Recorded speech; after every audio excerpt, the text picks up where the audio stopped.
नमस्कार, स्वागत है आपका हॉर्नबिल टीवी में और मैं हूं आपके साथ शिखा सकलानी। बुलेटिन की शुरुआत करते हैं खबरों के साथ। सीएम धामी ने देहरादून में शासकीय आवास पर पंचायती राज विभाग की समीक्षा की। बैठक में अधिकारियों को एकीकृत पंचायत भवनों का निर्माण करते हुए ऐसी समेकित व्यवस्था विकसित करने के निर्देश दिए जहां ग्रामीणों को सभी आवश्यक सेवाएं एक ही स्थान पर उपलब्ध हो। उन्होंने अधिकारियों को निर्देश दिए कि प्रत्येक ग्राम सभा की स्थापना दिवस तय करते हुए उसका वार्षिक कैलेंडर तैयार किया जाए ताकि ग्राम स्तरीय पहचान और उत्सव की भावना को प्रोत्साहन मिल सके। इसके साथ ही नवनिर्वाचित पंचायत प्रतिनिधियों और ग्राम सचिवों को आधुनिक तकनीक, वित्तीय प्रबंधन के साथ लोक प्रशासन की प्रणाली से संबंधित नियमित और व्यवस्थित प्रशिक्षण प्रदान करने को कहा है। इसके अलावा सभी पंचायतों में ई गवर्नेंस को सक्रिय रूप से लागू करने और पंचायत स्तर पर सभी योजना की रियल टाइम मॉनिटरिंग सुनिश्चित करने के भी निर्देश दिए।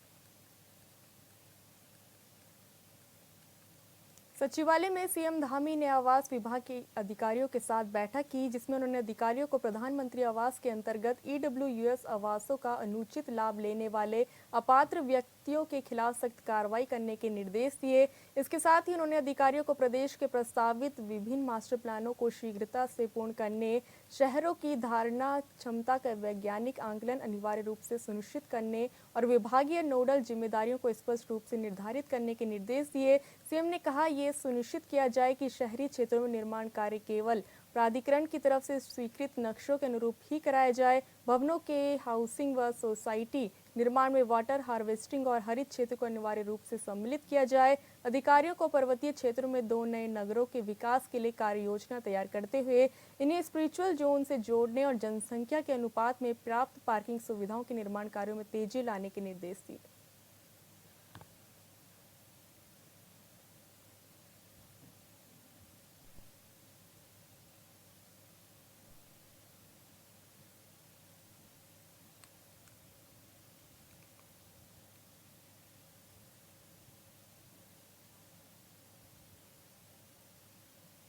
इस खबर पर ज्यादा जानकारी के लिए संवाददाता योगेश आर्य हमारे साथ जुड़ चुके हैं। योगेश, सीएम धामी ने आवास विभाग की बैठक की है, ऐसे में क्या कुछ अधिकारियों को निर्देश दिए? देखिए सीहा, बिल्कुल सीएम धामी ने अपने आवास पर जो है विभागीय की समीक्षा बैठक की है। ईडब्ल्यूएस आवासों को सुनिश्चित लाभ करने पर जो है कार्रवाई के निर्देश भी दिए हैं और प्रस्तावित विभिन्न मास्टर प्लानों को शीघ्रता से पूर्ण करने के निर्देश भी उन्होंने दिए। और साथ ही साथ उन्होंने कहा कि शहरों की धारणा क्षमता का वैज्ञानिक आकलन जो है वो अनिवार्य रूप से किया जाए। इसके निर्देश देते हुए उन्होंने विभागीय नोडल जिम्मेदार अधिकारी को स्पष्ट निर्देश भी दिए हैं। साथ ही शहरी क्षेत्रों में निर्माण कार्य स्वीकृति नक्शों में अनुरूप उनके काम किया जाए। भवनों को हाउस टैक्सिंग, सोसाइटी निर्माण में वाटर ओवरस्टिंग और उसके पर ध्यान देने की बात की है। इसके साथ साथ पर्वतीय क्षेत्रों में जनसंख्या के अनुपात में भी पार्किंग निर्माणों के कार्य को लेकर भी निर्देश दिए। तो यानी कि अगर महत्वपूर्ण बात की जाए तो इस बैठक में महत्वपूर्ण निर्देश दिए गए हैं और आने वाले इन दिनों में जल्द से जल्द इन पर अमल करने को भी कहा गया है, ताकि जो है जल्द से जल्द जो है ये धरातल पर दिखाई भी जाए। जी योगेश, हमारे साथ जुड़ने और तमाम जानकारी साझा करने के लिए धन्यवाद। मुख्यमंत्री पुष्कर सिंह धामी ने बागेश्वर में 1.5 साल के बच्चे की मौत के मामले में कुमाऊं कमिश्नर को जांच के आदेश दिए हैं। सीएम ने कहा कि जांच में लापरवाही पाए जाने पर सख्त कार्रवाई की जाएगी। उन्होंने कहा कि बागेश्वर में बच्चे की चिकित्सा सुविधा में लापरवाही से मौत का मामला दुर्भाग्यपूर्ण है। इस संवेदनशील प्रकरण को संज्ञान में लेते हुए कुमाऊं कमिश्नर को तत्काल जाँच के आदेश दिए गए। बहुत दुखद घटना है, दुर्भाग्यपूर्ण है और हमारे यहाँ पर स्वास्थ्य सेवाओं को ठीक प्रकार से संचालित करना हमारा सर्वोच्च प्राथमिकता है। लेकिन उसके बावजूद भी बहुत सारी चुनौतियाँ भी हैं। लेकिन कोई भी अधिकारी, कर्मचारी किसी भी विभाग का हो, अगर वो अपने कर्तव्यों के प्रति लापरवाही बरतता है, ढिलाई करता है, संवेदनहीनता करता है, तो उसके खिलाफ कार्रवाई और उसका उत्तरदायित्व सुनिश्चित करना सरकार का काम है। और हमने कहा है कि इस पर जांच हो और जो भी इसके लिए उत्तरदायी हो उसके खिलाफ कार्रवाई होनी चाहिए। वहीं इस बीच बड़ी खबर चमोली से है, जहां प्रियंका नेगी बनी सबसे कम उम्र की ग्राम प्रधान। 21 साल की उम्र में संभालेगी गांव की जिम्मेदारी। सारकोट की प्रियंका ने राजनीति शास्त्र से किया है ग्रेजुएशन। पिता राजेंद्र 2 बार रह चुके हैं प्रधान। सारकोट गांव को सीएम धामी ने लिया है गोद। आपको बता दें कि पंचायत चुनाव का मतगणना जारी है। ऐसे में सारकोट की प्रियंका ने राजनीति शास्त्र से जो ग्रेजुएशन किया है, प्रियंका राजनीति शास्त्र के साथ साथ ग्राम प्रधान बन चुकी है। उनके पिता राजेंद्र 2 बार ग्राम प्रधान रह चुके हैं। प्रियंका नेगी अब ग्राम प्रधान की जिम्मेदारी संभालेगी। 21 साल की उम्र में उन्होंने ये जिम्मेदारी ली है। सारकोट गांव को जो सीएम धामी ने गोद लिया है, वहां से प्रियंका नेगी है। प्रियंका नेगी सबसे कम उम्र की ग्राम प्रधान बनी है। वहीं प्रियंका नेगी के इस उपलब्धि से क्षेत्र में उत्साह का माहौल है। सभी क्षेत्रवासी उन्हें शुभकामनाएं दे रहे हैं। 21 साल की उम्र में उन्होंने एक इतिहास रच लिया है। 21 साल की उम्र में गांव की जिम्मेदारी प्रियंका नेगी संभालेंगी। आपको बता दें कि सारकोट की प्रियंका ने राजनीति शास्त्र से ग्रेजुएशन किया है। अब वो गांव की जिम्मेदारी संभालेगी। मात्र 21 साल की उम्र में उन्होंने जीत हासिल की है। सारकोट गांव को सीएम धामी ने गोद लिया है। वहीं से प्रियंका नेगी ने जीत हासिल की है। प्रियंका नेगी सबसे कम उम्र की ग्राम प्रधान बनी है। 21 साल की उम्र में वो गांव का विकास करेगी।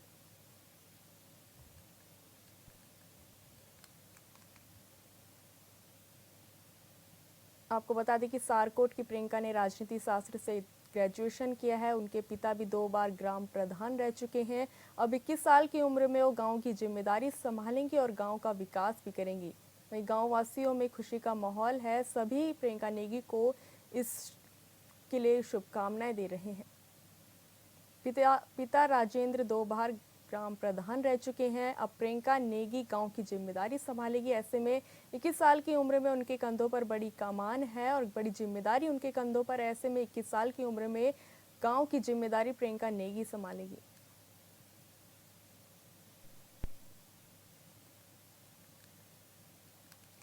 नमस्कार, मैं प्रियंका नेगी आदर्श ग्राम सभा सारकोट से प्रधान पद के लिए प्रत्याशी थी और जो कि आज रिजल्ट आ चुका है इसका। और मेरी उम्र 21 साल है और मैंने बीए ग्रेजुएशन कर चुका है, वो भी राजनीति से।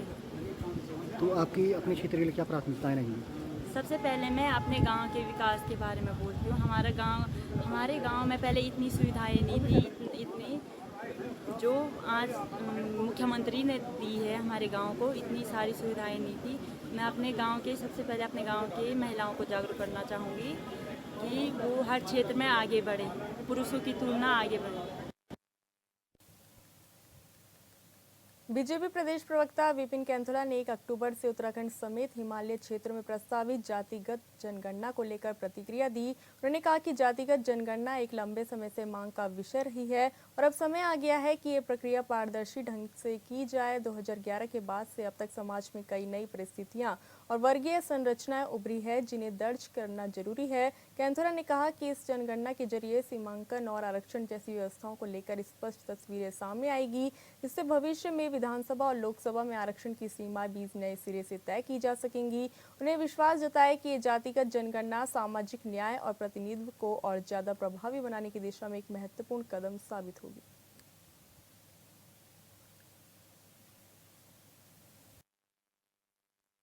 देखिए, इस केंद्र सरकार ने जो है जातिगत जनगणना को लेकर के 2 शेड्यूल्स में जो है इसकी जनगणना की बात की है। निश्चित रूप से बहुत समय से जो जातिगत जनगणना है और जो जनगणना है वो नहीं हुई थी 2011 से अब तक।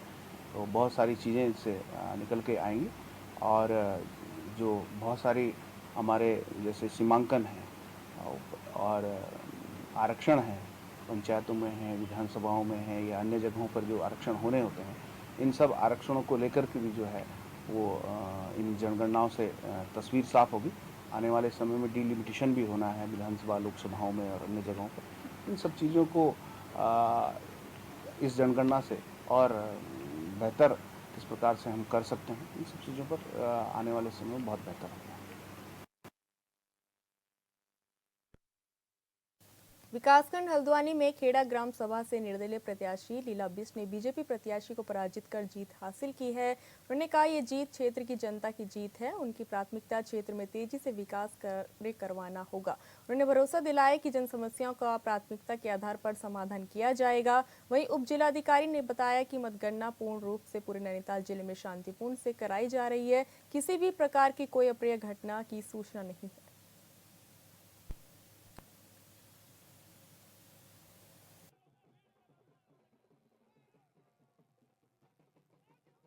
समर्थन कहूँ, आशीर्वाद के रूप में जो मतदान ने वोट डालकर मुझे समर्थन दिया है, मेरे संघर्षों को समर्थन दिया, ये गोलापार चुरगलिया की जीत है, ये युवाओं की जीत है और उन कार्यकर्ताओं की जीत है जिन्होंने मुझे रात दिन मेहनत करके जिताया है। क्योंकि मैं आभार व्यक्त करूंगा पूरे कार्यकर्ताओं का जिन्होंने मतलब भूखे पेट, बारिश नहीं देखी, धूप नहीं देखे, ऐसे लोग, ऐसे संघर्षशील लोग मेरे साथ लगे रहे। मैं आभार व्यक्त करूँ। और रहा सत्ता जहाँ पर अति हो जाती है, कहीं ना कहीं एक नया मतलब एक नया उदय होता है, तो उस तरीके से जनता ने एक अच्छा डिसीजन लिया। मैं आभार व्यक्त करूंगा जनता का और उनके विश्वास। अगर बात करें बिलवाल जी की, तो कई कटाक्ष बिलवाल जी ने मेरे प्रति करे और कई चीज़ें मुझे भी सुनने को मिली, पर मैं उसे इग्नोर करता रहा। मेरी देखती हुई जनता पर मुझे विश्वास था। आज जनता का निर्णय मुझे मिला है। मुद्दे तो हमारे यही है, पहले तो गौशाला के प्रति मुद्दे रहेंगे और सड़कों के प्रति, पेयजल के प्रति, ऐसे बहुत से मुद्दे हैं जो हमने करने हैं। मुझे तो ये विश्वास नहीं होता था कि मेरे पति ने इतनी बड़ी जीत हासिल, तो सब इन्हीं का ही है। इन्होंने रात दिन अपनी मेहनत करके, रात दिन एक करके, सुबह नहीं देखा, शाम नहीं देखा, इतनी मेहनत करी है और मैं भी उस मेहनत को देख के सलाम करती हूँ। खुशी है मुझे कि ये लोगों की मदद करते हैं। मैं नाराज नहीं होती हूँ किसी भी बात से। मुझे तो खुशी महसूस होती है कि किसी का इतना बढ़िया लोगों का साथ देते हैं, इतना अच्छा रिस्पॉन्स हमें मिला है। जैसे कि आप देख रहे हैं, शांतिपूर्ण तरीके से मतगणना चल रही है, परिणाम आने शुरू हो गए हैं। ये मतगणना जो है अंतिम मत के गिनने तक अनवरत जारी रहेगी। विजय के लिए, विजय जुलूस निकालने के लिए अनुमति नहीं है। सामान्य तौर पे लोग जो है अपनी विजय को मनाएंगे, उसके लिए कोई रोक भी नहीं है। लेकिन विजय जुलूस फार्म में, हुजूम के फार्म में किसी तरीके का विजय जुलूस निकालने की अनुमति नहीं है। इनके प्रमाण पत्र पंचायत के प्रमाण पत्र जिला मुख्यालय पर जो है जिला पंचायत कार्यालय में आरओ बैठे हैं, उनके स्तर से दिए जाएंगे। कदरपुर में ब्लॉक प्रमुख पद के लिए क्षेत्र पंचायत सदस्य को लेकर दो गुटों में झड़प हो गई, जब पुलिस ने बल प्रयोग करते हुए दोनों पक्षों को अलग किया। इस दौरान रुद्रपुर के विधायक शिव अरोड़ा ने कहा कि कांग्रेस के क्षेत्र पंचायत सदस्य मनदीप कौर के भतीजे जबरदस्ती क्षेत्र पंचायत सदस्य को अपनी गाड़ी में बैठा रहे थे, जिसको लेकर बीजेपी कार्यकर्ताओं ने विरोध किया और इसके बाद ही दोनों गुटों में आपसी झड़प हो गई।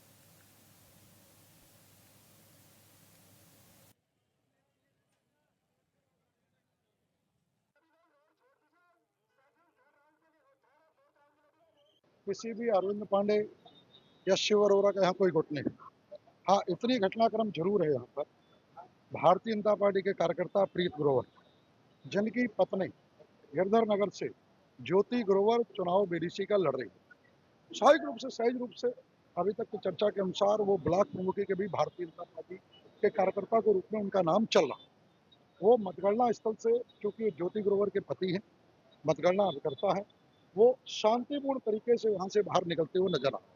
जब शांतिपूर्ण तरीके से वो बाहर इस क्षेत्र का सबसे बड़ा जो क्रिमिनल कांग्रेसी तो है, बिल्कुल जैसे कांग्रेस को अपराधियों को संरक्षण देने की एक मनोवृत्ति, गगन विर्क जो बुकसौरा से, वो गगन विर्क जिसके ऊपर हत्याओं के मुकदमे, जमीनों के कब्जे के मुकदमे, हिस्ट्री सीटर, जो इस अभी आज मतगणना स्थल पे अभी देखने में आया, पंजाब से, रामपुर से, जिसने कई सारे जिसे कहते हैं कि अपराधियों को जो खुलेआम हथियार लेके यहाँ पर घूम रहे, उन्हें बुला रखा। वो गगनवीर खुद सबके सामने प्रीत ग्रोवर पर जानलेवा हमला कर। ये पुलिस यहाँ देख रही, सीसीटीवी लगा, मैं इनकी इसी बातों को मैं कोई टिप्पणी नहीं करता। तो ऐसी क्या घटना हमने सामने क्यों है? वो अपनी विधानसभा की काउंटिंग के लिए आया, मैं अपनी विधानसभा की काउंटिंग के लिए आया हूँ। हम दोनों एक है, जो जीतेगा बीजेपी का है।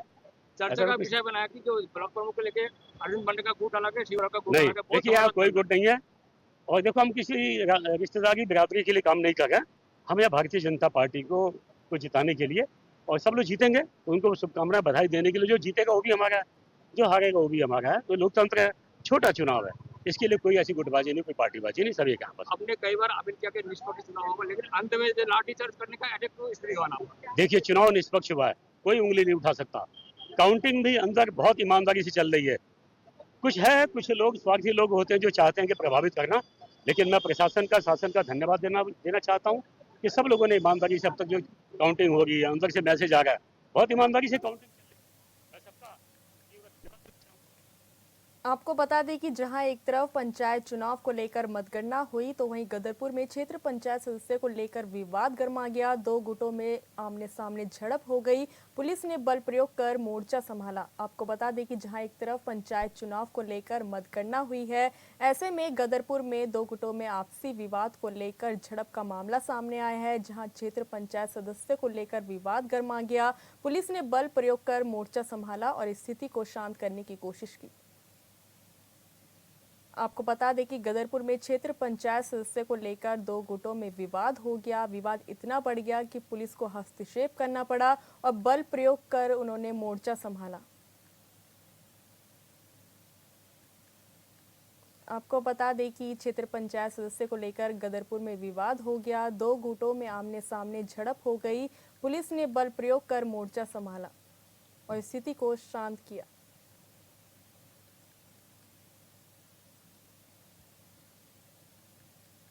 आपको बता दें कि गदरपुर में कांग्रेस की क्षेत्र पंचायत सदस्य मनदीप कौर के भतीजे जबरदस्ती क्षेत्र पंचायत सदस्य को अपनी गाड़ी में बैठा रहे थे। ये आरोप बीजेपी द्वारा लगाया गया, जिसको लेकर बीजेपी कार्यकर्ताओं ने विरोध किया और इसके बाद ही दोनों गुटों में आपसी झड़प हो गई और विवाद इतना बढ़ गया कि पुलिस को हस्तक्षेप करना पड़ा और मामले को शांत कराने की कोशिश की गई उनके द्वारा। आपको बता दें कि क्षेत्र पंचायत सदस्य को लेकर विवाद गदरपुर में देखने को मिला, जहां दो गुटों में आमने सामने झड़प हो गई और विवाद इतना बढ़ गया कि पुलिस को हस्तक्षेप करना पड़ा। आपको बता दें कि गदरपुर में विवाद का मामला सामने आया है, जहां बीजेपी कार्यकर्ताओं ने कांग्रेस पर आरोप लगाया और इसके बाद दोनों गुटों में आपसी झड़प हो गई और पुलिस को बल प्रयोग कर मोर्चा संभालना पड़ा।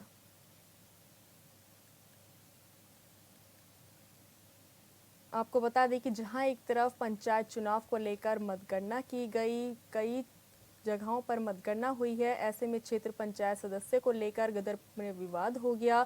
दो गुटों में आमने सामने झड़प हो गई, जिसके बाद जहां एक तरफ कांग्रेस बीजेपी पर आरोप लगाया गया, तो वहीं बीजेपी ने भी आरोप लगाकर विवाद गर्मा गया दोनों के बीच। ऐसे में पुलिस को हस्तक्षेप करना पड़ा और बल प्रयोग कर मोर्चा इस दौरान पुलिस द्वारा संभाला गया।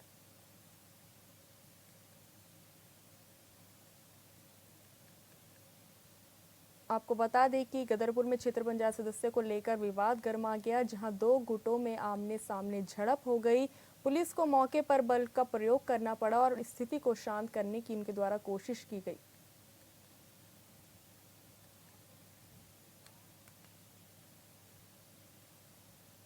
रुड़की में एसएसपी हरिद्वार के नेतृत्व में ऑपरेशन कालनेमी के तहत बहुरूपियों के खिलाफ बड़ी कार्रवाई की गई।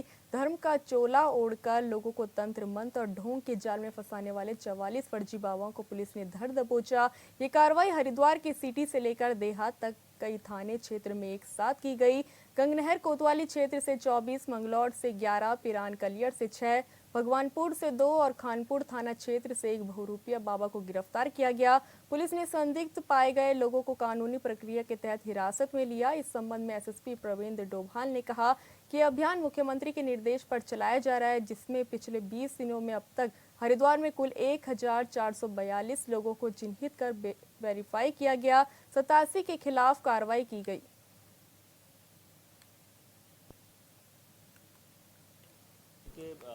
ऑपरेशन कालनेमी अभियान के तहत हरिद्वार पुलिस लगातार कार्य करके उनको वेरीफाई किया गया, जिसमें 87 के विरुद्ध कार्रवाई की गई है, जिसमें 72 BNS एक्ट के साथ साथ 81 पुलिस एक्ट की भी कार्रवाई की गई है। कल बड़ी कार्रवाई करते हुए करीब 44 लोगों को इसमें चिन्हित किया गया, नियुक्त किया गया, जिसमें 22 लोगों के विरुद्ध कार्रवाई की गई ग्रामीण क्षेत्र में और 2 के खिलाफ BNS एक्ट में कार्रवाई की गई। इनकी पहचान ये ऑपरेशन कालनेमी मुख्यतः जो दूसरे धर्म का चोला ओढ़ के उसमें उस धर्म में मिक्स होके और अपनी जो व्यक्तिगत जो पूर्तियां हैं उनको करने का जो प्रयास करता है, उसमें लूट चोरी की घटनाएं भी लगातार कई बार देखने को आई हैं और उससे धर्मविशेष का नुकसान भी होता है, उसके जो लोगों की आस्था पर भी फर्क पड़ता है। उस इन लोगों को चिन्हित करके इस पर कार्रवाई की जा रही है और लगातार ये कार्रवाई हरदा पुलिस में की जाएगी। ज्यादा जानकारी के लिए संवाददाता परवेश राय हमारे साथ जुड़ चुके हैं। परवेश, रुड़की में ऑपरेशन कालनेमी के तहत बड़ी कार्रवाई हुई है, 44 लोगों को पुलिस ने गिरफ्तार किया है। ऐसे में जिले में अब तक कितने लोगों के खिलाफ ये कार्रवाई की गई? जी शिखा, मैं आपको बता दूं कि प्रदेश में मुख्यमंत्री पुष्कर सिंह धामी ने ऑपरेशन कालनेमी की शुरुआत करी थी और हर जिले को निर्देश दिए थे कि जो भी ये ढोंगी बाबा की सर पर घूम रहे हैं इनके खिलाफ सख्त से सख्त कार्रवाई की जाए और जो भी इस तरीके के लोग हैं इनके खिलाफ सख्त कार्रवाई करते हुए इन लोगों को हवालात के पीछे बिठाया जाए ताकि जो प्रदेश की आम जनता है ऐसे लोगों से बच सके। ये लोग हमेशा ढोंगे जाल में फंसाकर आम जनता को गुमराह करके पैसे की लूटपाट इस तरीके के तंत्र मंत्र में फंसाकर इस तरह के कृत्य करते हैं। तो शिखा, मैं आपको बता दूं कि जिस तरीके से हरिद्वार में लगभग अभी तक 1442 लोगों पर अभी तक कार्रवाई हो चुकी है और बीते दिन रुड़की स्थित 3 से 4 कोतवालियों को मिलाकर लगभग 44 लोगों को गिरफ्तार किया गया था, जिसमें 22 लोगों के सत्यापन किए गए, अन्य लोगों पर कार्रवाई करते हुए उन लोगों को हवालात का रास्ता दिखाया गया है। परवेश राय हमारे साथ जुड़ने और तमाम जानकारी साझा करने के लिए धन्यवाद। रुड़की तहसील में स्थित एसडीएम कार्यालय पर मंगलौर क्षेत्र के आंगनबाड़ी कार्यकर्ता इकट्ठा हुए, जिन्होंने एसडीएम रुड़की देवेंद्र सिंह नेगी के नाम एक ज्ञापन सौंपा। आंगनबाड़ी कार्यकर्ताओं का आरोप है कि निर्वाचन कार्यालय में तैनात इंतजार मलिक नाम का ऑपरेटर महिलाओं के साथ अभद्रता करता है। उन्होंने कहा कि अपनी गंदी मानसिकता के कारण ही इंतजार मलिक आंगनबाड़ी कार्यकर्ताओं को बार बार कार्यालय में बुलाता रहता है। साथ ही कार्यकर्ताओं की ड्यूटी लगाने में भी रिश्वत की मांग की जाती है। उन्होंने कहा कि विभाग की एक महिला कर्मचारी के साथ इंतजार मलिक की ओर से मिलीभगत कर ड्यूटी करने वाली महिलाओं की ड्यूटी नहीं लगाई जाती और जो महिलाएं ड्यूटी करने में असक्षम है उनकी ड्यूटी जबरन लगाई जाती है। कार्यकर्ताओं ने तुरंत इंतजार मलिक को हटाने और उस पर कार्रवाई करने की मांग की।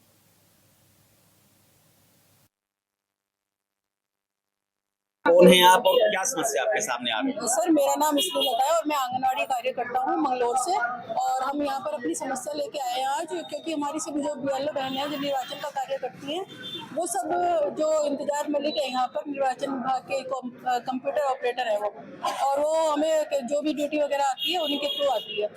तो उनके बारे में हमें थोड़ी सी उनसे हमें परेशानी है, क्योंकि वो जब भी बिना टाइम देके कभी भी हमें बुला लेते हैं महिलाओं को, और ना हमारा कोई टाइम है बुलाने का और ना ही हमारी समस्याएं सुनते हैं। जब भी कोई टाइम नहीं है उनका फिक्स कि इस टाइम तक तुम आ सकते हो या तुम अपनी समस्या बता सकते हो, और बीच में ही फोन कट कर देते हैं और हमारी समस्या सुनते भी नहीं है। सर, मेरा नाम जीनत जहाँ है, मंगलौर से आए हैं हम तहसील में एसडीएम सर को विज्ञापन देने के लिए, क्योंकि हमें शिकायत है कंप्यूटर ऑपरेटर से जो कि निर्वाचन का कार्य करते हैं और महिलाओं के प्रति उनका व्यवहार अच्छा नहीं है बिल्कुल।